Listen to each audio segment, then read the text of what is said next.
Todo comienza en el Playhouse de Springfield, donde se están llevando a cabo las audiciones para una ambiciosa producción teatral basada en la Pasión de Cristo. El director, Chas Busby, reúne a los postulantes en el escenario y les explica que su intención es llevar al escenario una interpretación que represente el Nathan Lane del Nuevo Testamento. Sin embargo, advierte con severidad que esto no debe convertirse en una improvisación ni en una parodia. El primero en presentarse es Milhouse, quien se postula con entusiasmo para interpretar el papel del niño que señala. No obstante, sin siquiera prestarle demasiada atención, Busby le pide que señale hacia la izquierda. En ese instante, los sueños de Milhouse se vienen abajo, ya que se había preparado exclusivamente para señalar hacia la derecha. Desconcertado, su pequeño mundo actoral se desmorona ante la mirada indiferente del director. Mientras tanto, Homero, que ha acompañado a su familia al teatro, observa el escenario con incomodidad y se dispone a marcharse, manifestando que no desea permanecer en un sitio que le recuerda a la iglesia. Bart, indignado por la aparente injusticia, exige saber por qué él y los demás deben quedarse para audicionar mientras su padre puede irse sin más. Con sarcasmo, Homero responde que su rol en esta obra será el del hombre promedio que compra una entrada pero jamás se presenta.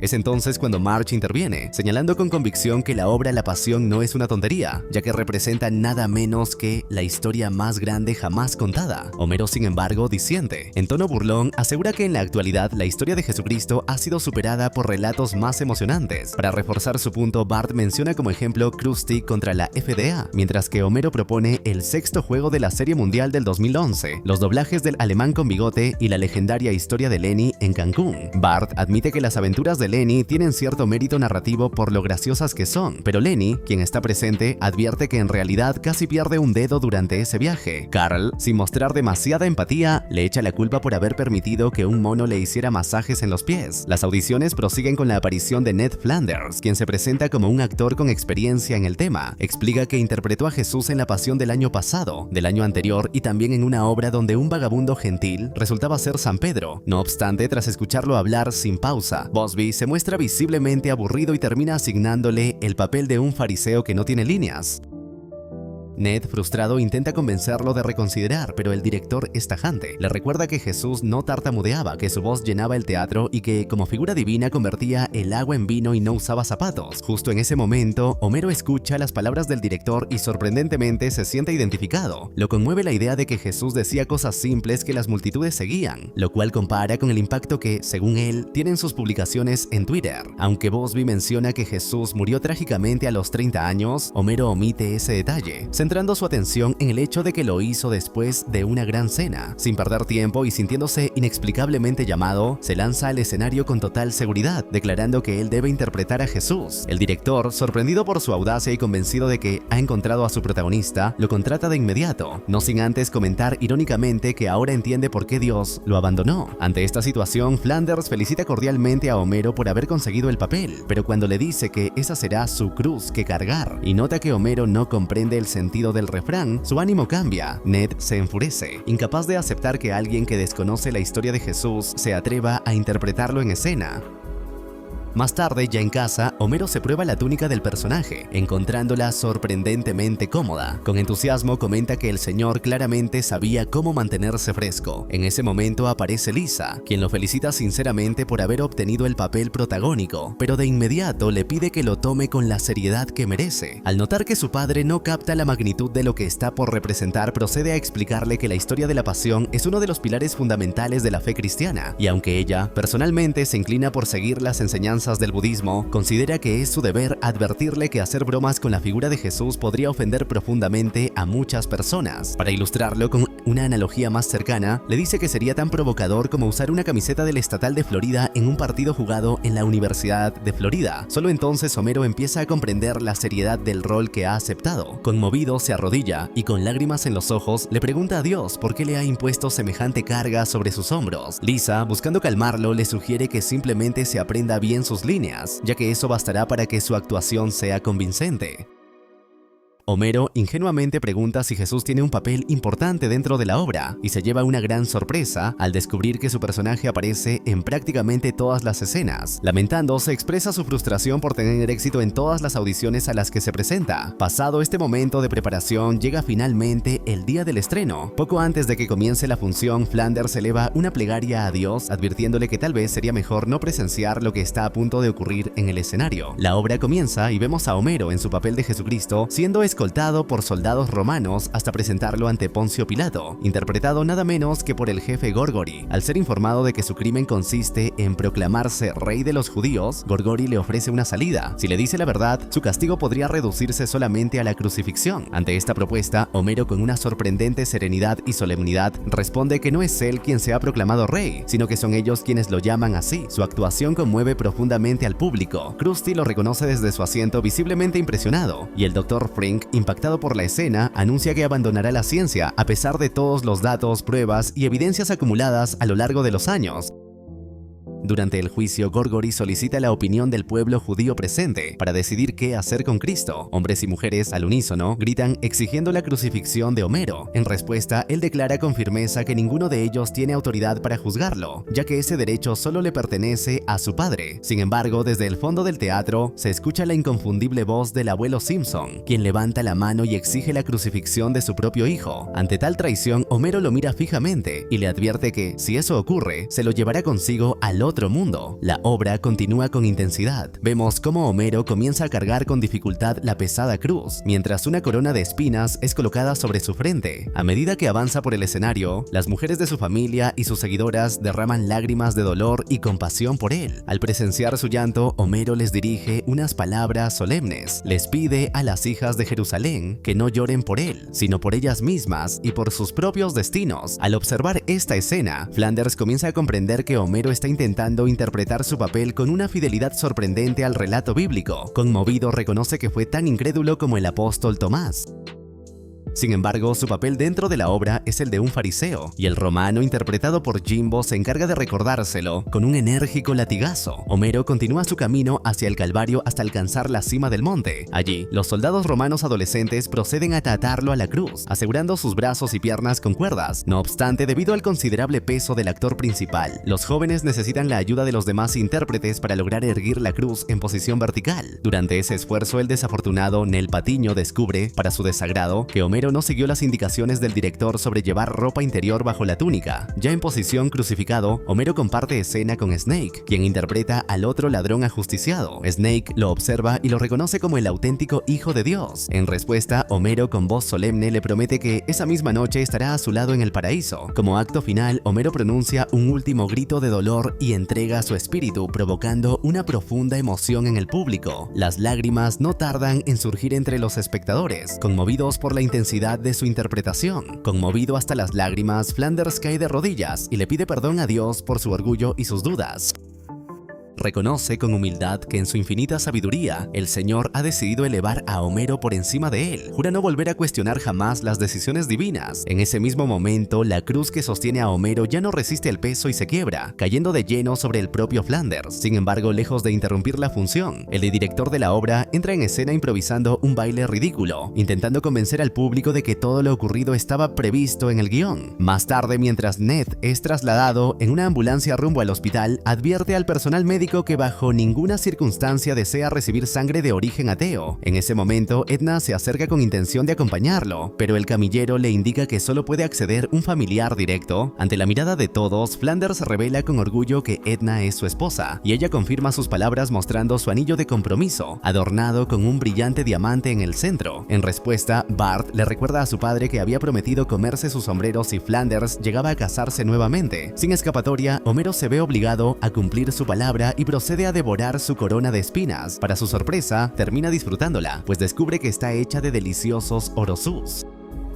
Al día siguiente, ya en el hospital, Edna le comenta a Ned que fue agradable haber mantenido su matrimonio en secreto mientras duró. Por su parte, Flanders no parece disgustado con la idea de continuar ahora con un matrimonio abierto, aunque Edna sospecha que él no comprende del todo qué implica ese tipo de relación. Dicho esto, deciden aprovechar su momento a solas. Luego de cerrar cuidadosamente las cortinas, comienzan a demostrarse afecto con ternura e intimidad. Sin embargo, justo en ese instante, son interrumpidos por la inesperada llegada de los Simpson, quienes aparecen con la intención de felicitarlos y entregarles un regalo de bodas, aunque con bastante retraso. Homero les da la bienvenida al matrimonio con su característico sarcasmo, insinuando que Flanders se ha unido a la lista de buenos hombres que han mordido el polvo. No obstante, al notar la confusión que provocan sus palabras, se apresura a aclarar que en realidad se refería a uno de los pacientes del hospital que acaba de fallecer. Aún así, no puede evitar murmurar entre dientes que envidia al difunto. Acto seguido, Marge les pregunta con curiosidad por qué nunca anunciaron su boda. Ned se justifica explicando que en Springfield cualquier acontecimiento, por pequeño que sea, suele transformarse en un alboroto colectivo.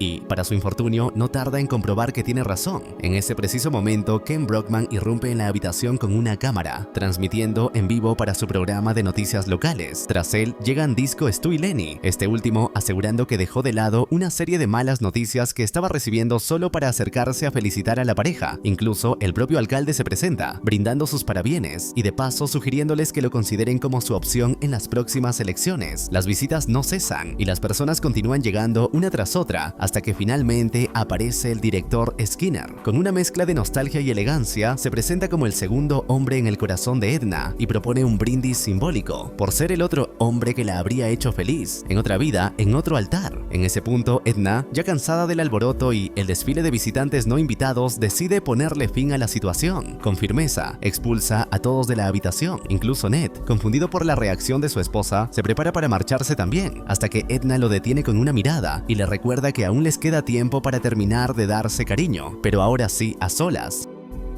Más tarde, de regreso en casa, la familia Flanders retoma su rutina habitual, comenzando con una oración de agradecimiento antes del almuerzo. Todd, con entusiasmo infantil, da gracias a Dios por tener una nueva figura materna en su vida, a quien se refiere como Mamá Cigarrillos, mientras que Rod, con un tono más solemne, la llama Mamá Renovada. Sin embargo, Edna, un tanto incómoda con esos títulos, les sugiere que simplemente la llamen por su primer nombre. Todd considera que eso sería una falta de respeto, pero no hay tiempo para debatirlo. En ese momento, los gritos de Bart irrumpen desde la calle, llamando a su padre por su nombre y ordenándole que mueva su gordo trasero hacia la casa de los Flanders por instrucción directa de su madre. Poco después, Homero y Marge se presentan en la puerta con intención de disculparse por lo ocurrido en el hospital. Como muestra de buena voluntad, le ofrecen a Edna una fiesta en su honor. A Edna le agrada la idea, pues recuerda con cierta amargura que a su boda solo asistieron los padres de Ned y un grupo de hippies que cuestionaban la legitimidad de la iglesia. Ned también acepta con gusto la propuesta, y Homero se ofrece a encargarse de todos los preparativos. Sin embargo, de inmediato comienza a pedir prestados diversos elementos necesarios: las sillas de los Flanders, su pista de baile portátil, su impresora para estandartes y por supuesto cualquier otro objeto que pueda facilitar la organización de la celebración. Al día siguiente, mientras Ned se encuentra trabajando y aprovechando que debido a la lluvia no hay clases, Edna queda a cargo de los pequeños Flanders. Para entretenerlos, les propone jugar a un juego de palabras. Sin embargo, Todd reacciona con inquietud, ya que según su entendimiento, solo Dios tiene la potestad de crear palabras. Ante esta respuesta, Edna sugiere entonces jugar con dados, pero Rod, con gesto alarmado, acusa a estos objetos de ser los huesos de Satanás, por estar relacionados con la fortuna y el azar. Es en ese preciso momento cuando aparece Bart, quien, tras aburrirse de observar cómo los gusanos se ahogan con el agua de lluvia, decide intervenir. Con la actitud entrometida que lo caracteriza, se ofrece a darle un consejo a Edna sobre cómo cuidar mejor a los Flanders. Ella, con algo de curiosidad, accede a escucharlo. Bart le explica que si no toma cartas en el asunto y expone a los niños al mundo real, sus comportamientos peculiares, como saltar tomados de la mano siendo hermanos, podrían hacer que personas como él les roben el dinero o incluso sus novias. Edna piensa que Bart está exagerando y que sobreestima la vulnerabilidad de sus hijastros. Sin embargo, al observar cómo Todd aún maneja con dificultad un triciclo, comienza a considerar seriamente sus palabras y termina por aceptar su consejo. Mientras tanto, Marge y Lisa inician los preparativos para la fiesta, comenzando por una visita a una tienda especializada en artículos de bodas. Allí observan una amplia variedad de temáticas extravagantes: bodas extremas en maratones, ceremonias en gravedad cero a bordo de una nave espacial o enlaces en la cima del monte Everest, donde el frío puede puede llegar a congelar los dedos al punto de que se rompan al intentar colocar el anillo. Recordando con cierta melancolía su propia y modesta boda, Marge asegura que se conformaría con que, al menos, el novio disfrute del pastel. Justo en ese momento, su contemplación se ve interrumpida por la llegada de Bernice, Helen y Luann, quienes la confrontan por organizar una fiesta para Ned y Edna sin haber hecho algo similar para ellas. Como respuesta, Marge decide invitarlas al evento, dejando claro, con tono firme pero diplomático, que así tendrán la oportunidad de hacer sus punzantes comentarios mientras disfrutan de los bocadillos. Por su parte, Lisa, más interesada en la parte cultural, prefiere explorar otras ideas para bodas temáticas, como aquellas inspiradas en artistas como Dalí o personajes como Tommy. En otro lugar, Edna decide visitar a Ned en su tienda de artículos para zurdos. No obstante, Ned le advierte que estará ocupado en una reunión con el grupo de ambidiestros y transmanos de Springfield, quienes están debatiendo sobre el tema del próximo desfile de zurdos. Durante la reunión, algunos miembros del grupo proponen que el desfile gire en torno a la superación de los diestros, mientras otros abogan por un enfoque más conciliador, señalando la importancia de aprender a convivir con ellos. Dado que la discusión promete alargarse, Ned sugiere a Edna que, en su lugar, asista a la reunión de padres y maestros de sus hijos. Así es como vemos a Edna presentarse en la escuela cristiana donde estudian sus hijastros. Allí es recibida por la maestra, quien la observa con asombro y le comenta que jamás había conocido a una madrastra en esa institución. Edna, dejando a un lado la formalidad, se identifica también como maestra y le pide con franqueza que evite rodeos y se exprese de manera directa. La maestra, escandalizada por lo que considera un lenguaje inapropiado, reacciona con evidente incomodidad. Edna, sin inmutarse, le informa con orgullo que enseña en la escuela primaria de Springfield. Al enterarse de que se trata de una institución pública, la maestra cristiana, aún desconcertada, le promete que será incluida en sus plegarias escolares. Edna decide ignorar el comentario de la maestra y, en cambio, pregunta con genuino interés cuáles son las materias que se imparten en esa institución. Para su sorpresa, descubre que en lugar de clases de ciencias, Todd y Rod reciben algo que llaman astronomía avanzada, donde la respuesta a cada pregunta es simplemente Dios lo hizo. Ante esta revelación, Edna toma una decisión tajante, considera inaceptable ese enfoque educativo y decide retirar a sus hijastros de la escuela cristiana. Cuando Ned se entera, exige una explicación. Edna, con tono sereno pero firme, reconoce que debió haberlo consultado primero. Sin embargo, sostiene que ha constatado por sí misma que la educación que reciben allí está por debajo del potencial de los niños. Argumenta que merecen una enseñanza más amplia, que les permita cuestionar y explorar el mundo con verdadera curiosidad intelectual. Lejos de molestarse, Ned reflexiona. Reconoce que, al casarse con Edna, sabía que su vida iba a experimentar ciertos cambios. Con un gesto resignado pero comprensivo, acepta que sus hijos asistan a la escuela infernal de Springfield, como él la llama con cierta ironía. Esa misma noche, los temores más profundos de Ned comienzan a manifestarse en sus sueños. Tiene una pesadilla vívida y perturbadora, en la que se convierte en un personaje de plastilina, habitando un extraño mundo animado. Allí, un perro parlante se le acerca y le pregunta qué hacen en ese lugar al aire libre. Ned, visiblemente alterado, responde que considera a los perros parlantes una obra del demonio, pero luego explica que se encuentran allí para asistir a la ceremonia de graduación de Todd, aunque al principio Ned siente cierta tranquilidad, pensando que quizás su esposa tenía razón y él estaba exagerando. Pronto el ambiente onírico se transforma. Observa que la universidad está plagada de profesores liberales, talleres feministas y esculturas abstractas que no logra comprender. A medida que toma conciencia del entorno, Ned llega a la conclusión de que está en una elitista universidad de la costa oeste, lo cual intensifica su angustia. El clímax del sueño llega cuando su hijo le revela, con entusiasmo, que se ha graduado en estudios religiosos comparativos.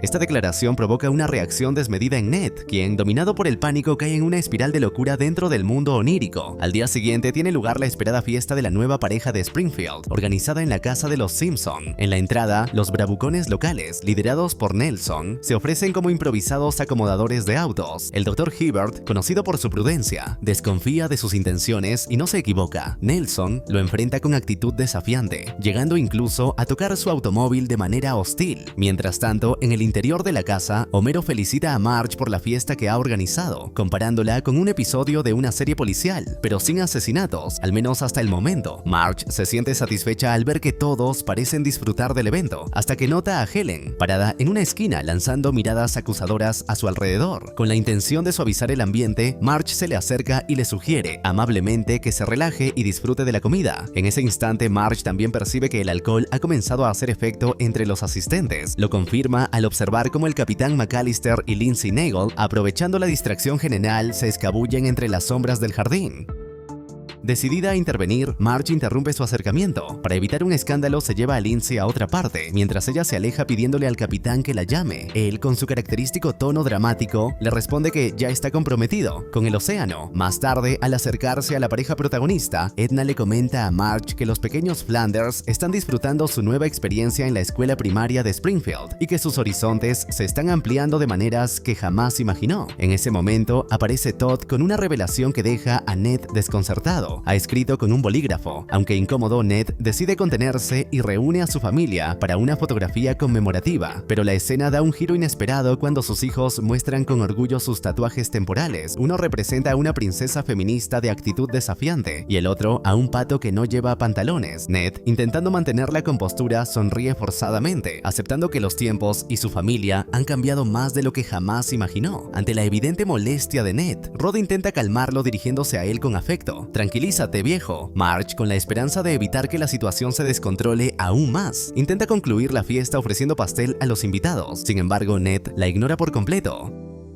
Luego se dirige a Edna con tono severo, exigiendo explicaciones por los tatuajes temporales de los niños, la elección de su nueva escuela y hasta por los excéntricos zapatos con estilo propio de Times Square. Furioso, pregunta cuándo se le permitirá opinar sobre la educación de sus hijos, dejando claro que, pese a las apariencias, este matrimonio dista mucho de ser perfecto. Sin perder tiempo, las amigas de Marge, auténticas arpías sociales, comienzan a grabar toda la discusión con sus teléfonos móviles, saboreando el escándalo. Marge, en un intento desesperado por distraer al público, continúa ofreciendo pastel como si nada estuviera ocurriendo. Edna, por su parte, se mantiene firme. Su actitud revela que ha ganado no solo la confianza, sino también el respeto de sus hijastros. Mientras se aleja de la fiesta acompañada por los niños, le lanza una última frase a Ned, que decida de una vez por todas si va a confiar en ella. Al día siguiente queda claro que la discusión ha tenido consecuencias. Ned, sintiéndose desplazado, pasa la noche en casa de los Simpson. Allí agradece a Homero por haberle prestado un pijama, varias tallas más grande, y a Marge por haberle proporcionado unos ganchos de ropa, con los cuales pudo ajustar la prenda para evitar nadar en tela. Más tarde, Ned le confiesa a Homero que no puede enfrentarse a volver a su casa. Admite con pesar que el día anterior se dejó llevar por sus emociones, algo que siempre juró que jamás permitiría dentro de su matrimonio. Esa pérdida de control le pesa enormemente. Mientras tanto, Marge se dispone a preparar el almuerzo para sus hijos, aunque con una advertencia. Durante un tiempo prolongado solo podrán comer pastel de bodas. Al parecer, sobró bastante del día anterior. En ese momento, Lisa aconseja a Bart que confiese a sus padres el problema que lo tiene preocupado. Le asegura que es algo que no podrá resolverse sin la intervención de un adulto, pero Bart, reacio a exponerse, la obliga a guardar silencio. Le sugiere que actúe como Maggie, quien sí sabe mantener los secretos familiares sin decir una sola palabra. Sin embargo, la más pequeña de los Simpson, rompiendo su habitual silencio, decide delatar a su hermano. Ante esto, Marge exige saber de inmediato la verdad. Homero, en cambio, resta importancia al asunto. Opina que Bart tiene derecho a guardar secretos y mentiras, respaldándose en consejos obtenidos en internet, donde usuarios anónimos con nombres absurdos y avatares ridículos escriben todo en mayúsculas. Para Homero, ese tipo de sabiduría popular es irrefutable. Marge no está dispuesta a rendirse y continúa la discusión con su esposo. La conversación escala rápidamente hasta convertirse en una disputa más intensa. Ned, que observa todo desde un rincón, decide intervenir. Les pregunta con sinceridad si, después de tantos años de matrimonio, aún no han logrado ponerse de acuerdo sobre cómo educar a sus hijos. Marge responde con serenidad pero sin rodeos. Hace ya mucho tiempo comprendió que hay ciertos temas en los que ella y Homero jamás coincidirán. Homero, tratando de buscar un punto positivo, añade que, a pesar de sus diferencias, nunca se han ido a dormir con hambre. No obstante, su comentario, una interpretación fallida de un viejo refrán sobre reconciliación, solo logra enfurecer aún más a Marge, quien le reprocha haberlo dicho mal y además negarse a admitirlo. Finalmente, cuando ambos padres vuelven a centrar su atención en Bart para exigirle que confiese cuál es su secreto, descubren que ya ha subido al autobús escolar. Desde la ventana del vehículo, el niño se gira, los mira fijamente y, a la distancia, revela con total naturalidad que tiene un delfín viviendo en su bañera. Ya en la escuela, el director Skinner convoca una asamblea con el propósito de informar a los estudiantes que sus calificaciones han disminuido en gran parte debido a la excesiva cantidad de asambleas que se realizan. Como solución a este mismo problema, propone otra asamblea. En ella, los maestros protagonizan un espectáculo didáctico, vestidos como si fueran exámenes vivientes y opciones múltiples, en un intento por captar la atención del alumnado y reforzar el aprendizaje de manera lúdica. No obstante, el show se ve interrumpido de forma abrupta cuando de pronto Ned Flanders aparece en escena. Toma el micrófono con firmeza y solicita dirigirse a su esposa. Skinner lo observa con clara antipatía, aún considerándolo su rival en asuntos del corazón. Sin embargo, el superintendente Chalmers, con su habitual pragmatismo, minimiza el conflicto. Le sugiere a Skinner que deje atrás la rivalidad, pues en su opinión sería como comparar un respetable puesto en la administración pública con una lata de comida para perros. Ned, ajeno a los comentarios, prosigue. Delante de toda la audiencia, incluidos Dios, los estudiantes y el siempre presente jardinero Willy, le pide disculpas a Edna. Con sinceridad, le expresa su arrepentimiento por la forma en que manejó las cosas. Edna, conmovida, responde de inmediato. También se disculpa, reconociendo que en su afán por sentirse parte de una familia, sobrepasó ciertos límites y admite que hasta ahora no se había interesado realmente por los niños.